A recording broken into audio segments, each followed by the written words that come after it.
सोनारी जारी करे सुरापान 100 बार, एक चिलम हुक्का भरे वो डूबे काली धारे। ओए है पुणात्मा, श्रीमद् भगवत गीता अध्याय नंबर 7 के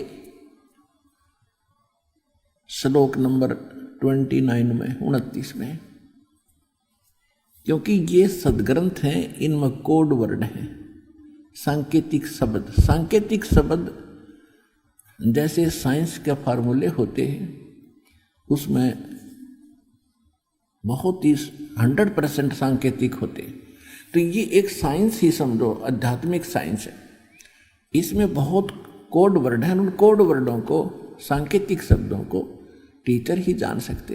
तो हम जिनको टीचर माना करते थे वो टीचर नहीं थे, वो तो कति बालक थे, आपसे भी गए गुजरे ज्ञान युक्त व्यक्ति थे, जिनको मंडलेश्वर आचार्य, शंकराचार्य और महापुरुष और मैं ऋषि मान्या करते। उनको कख भी पता नहीं था भक्ति का, न इन कर्मों से परिचित थे वो। तो इसमें क्या बताया है कि एक हिंट दिया है कि जो व्यक्ति जरा मरण मोक्षाय यतन्ति ते माम आश्रित यतन्ति ते ब्रह्म तत्विदु कृष्णम अध्यात्म कर्म च अखिलम। इसका अर्थ ये बनता है कि जो केवल जरा और मरण, यानी जरा माने बुढ़ापे का दुख, वृद्धावस्था में सारे कैर टूटे इस जीव के ऊपर, आंखों से दिखा नहीं, गोडे चलने बंद हो जा, कभी सिर में दर्द, कभी दांत दुख है, कभी पिंडी भड़के, सारे कस कैर टूट जाते, कफ कलेजा ग्रस्त कर लेता है और 100 प्रकार की बीमारियों से ग्रस्त होकर के ये तड़फता है।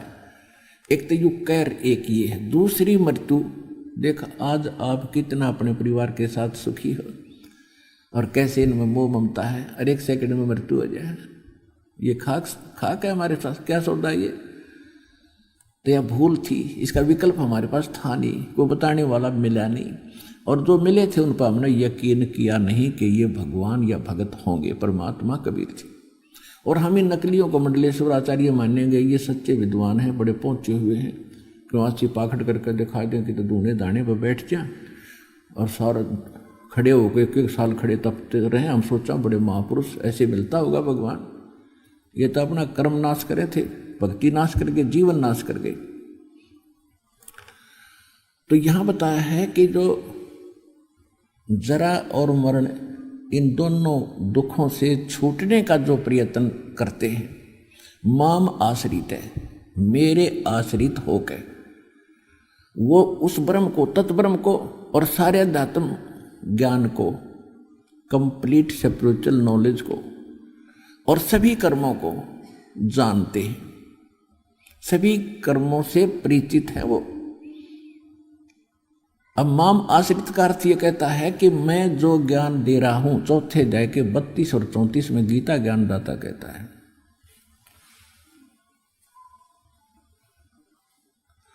कि परमात्मा स्वयं अपने मुख कमल से एक यथार्थ ज्ञान और इन आध्यात्मिक,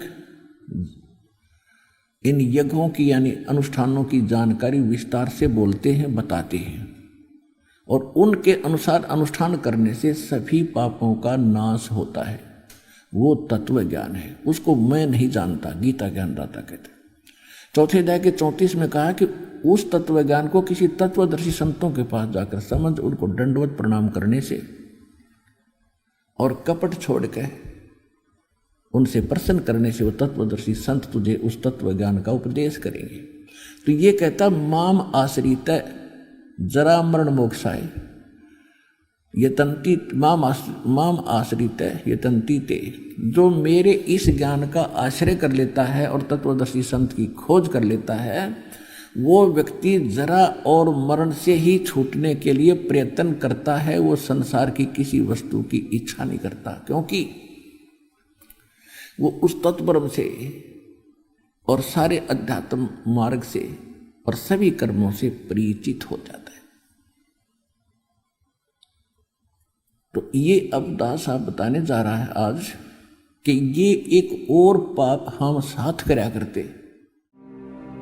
और अधिक जानकारी व संत रामपाल जी महाराज जी से निःशुल्क नाम दीक्षा प्राप्त करने के लिए संपर्क करें।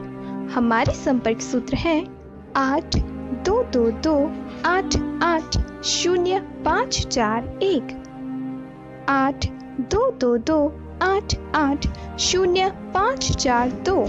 आप नीचे स्क्रीन पर दिए गए हमारे अन्य नंबरों पर भी संपर्क कर सकते हैं। विजिट करें हमारी वेबसाइट पर। हमारी वेबसाइट है www.jagatgururampalji.org।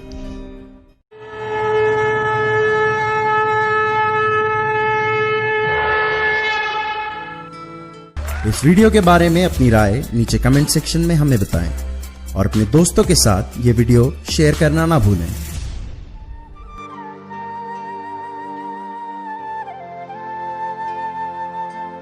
परमात्मा बंदी छोड़ कहते हैं भाई भक्ति करा करो गणी गणी,